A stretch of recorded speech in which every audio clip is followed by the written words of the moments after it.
Saudara sekalian, jumpa lagi dengan PJP Ginting Channel Opini Kebangsaan. Tema yang diangkat kali ini, Yusuf Kala ngelantur, sudah uzur istirahat sajalah. Sebelum masuk pada topik bahasan, dimohon agar video ini ditonton sampai tuntas tanpa di-skip agar tidak terjadi kesalahpahaman. Saudara, akhir-akhir ini Yusuf Kala banyak muncul, banyak berkomentar tentang berbagai hal, dan banyak diberitakan media mainstream dan di berbagai platform media sosial. Kapasitas dan kapabilitas politiknya di masa lalu sebagai mantan Ketua HMI, Ketua Partai Golkar, anggota MPR, Menteri, Wakil Presiden, Ketua Dewan Masjid, Ketua PMI, dan pengusaha konglomerat. Sehingga komentar-komentarnya diperhatikan banyak orang. Apakah komentarnya positif atau negatif? Tetap jadi perhatian publik. Akhir-akhir ini, terutama setelah dukungannya kepada Surya Paloh untuk mendeklarasikan Anies sebagai baca pres 2024. Komentar Yusuf Kala tentang Jokowi yang disebutnya turut campur urusan politik atau cawe-cawe politik jelang Pilpres 2024. Untuk komentarnya ini, Yusuf Kala telah banyak ditertawakan oleh rakyat karena justru Yusuf Kala dalam kapasitasnya sebagai pengusaha dan ketua Dewan Masjid malah pecicilan dalam urusan politik pencapresan. Bahkan banyak menuduhnya tidak tahu etika politik.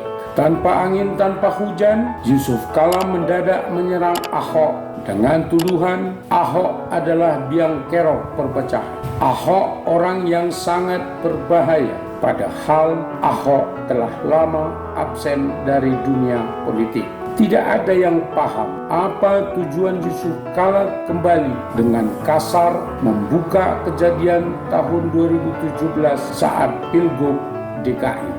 Ini benar-benar ucapan rasis dari seorang wakil presiden dan ketua Dewan Masjid. Semua juga orang tahu Yusuf Kala bersama Anies memainkan politik identitas melalui masjid-masjid.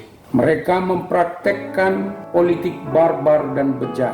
Yusuf Kala menempatkan diri sebagai seorang nasionalis yang prihatin kepada pribumi, padahal bertindak rasis. Baru-baru ini kembali Yusuf Kala mengulang pandangan rasisnya dengan mengatakan orang Cina menguasai lebih dari 50% perekonomian Indonesia. Aneh benar Pak Tua ini. Sebagai pengusaha konglomerat, Yusuf Kala banyak memiliki teman pengusaha Cina, juga bekerja sama dengan pengusaha Cina.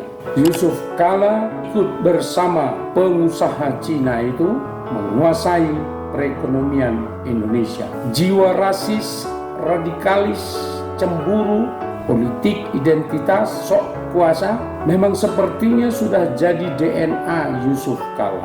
Terlahir sebagai orang kaya, memudahkan Yusuf Kala melakukan apa saja sejak mudanya, termasuk kebenciannya pada non-Muslim.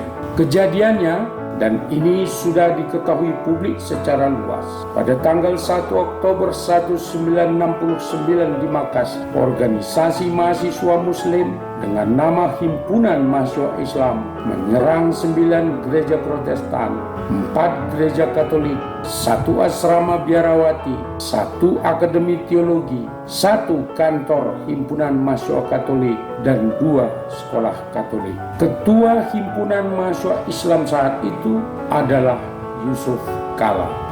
Itu dimuat dalam sebuah disertasi Mujibur Rahman yang berjudul Perasaan Terancam Hubungan Kristen Muslim dalam Orde Baru Indonesia. Selanjutnya, dalam disertasi itu dinyatakan Ketika itu Yusuf Kala bersama HMI bakar gereja-gereja di Makassar.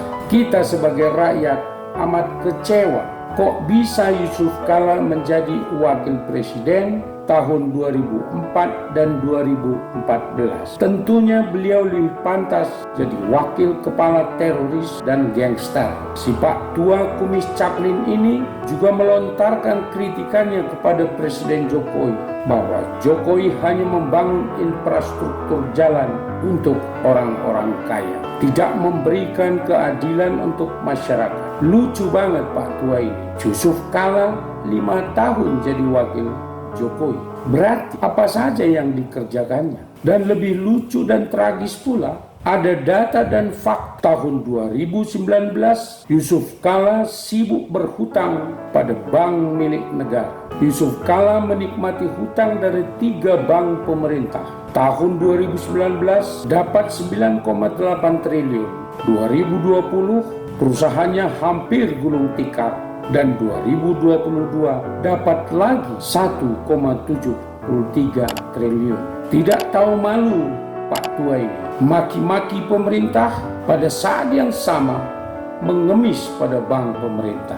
Umur sudah uzur, Yusuf Kala semakin sering mengelantur. Sebaiknya istirahat sajalah. Kalau sering Yusuf Kala bicara ngelantur, terkesan dia mengidap post-power syndrome. Orang yang menderita penyakit karena kehilangan kuasa jabatan publik. Opini kebangsaan. Untuk semua orang yang pernah menduduki berbagai jabatan publik, mengetuai berbagai organisasi sosial, perlu menjaga dan membatasi pernyataan-pernyataannya di ruang publik. Sebab pernyataan-pernyataan tersebut dapat disalahpahami publik dan memicu pembelahan publik. Mari tetap kita jaga kesatuan dan persatuan bangsa dengan menghilangkan bencian, rasisme, radikalisme. Saudara, sekianlah video kali ini. Jangan lupa dukung channel ini untuk subscribe dan berikan komentar, like, serta share. Jangan lupa notifikasi agar kami tetap dapat memproduksi video dan mengirimkannya kepada Anda. Terima kasih.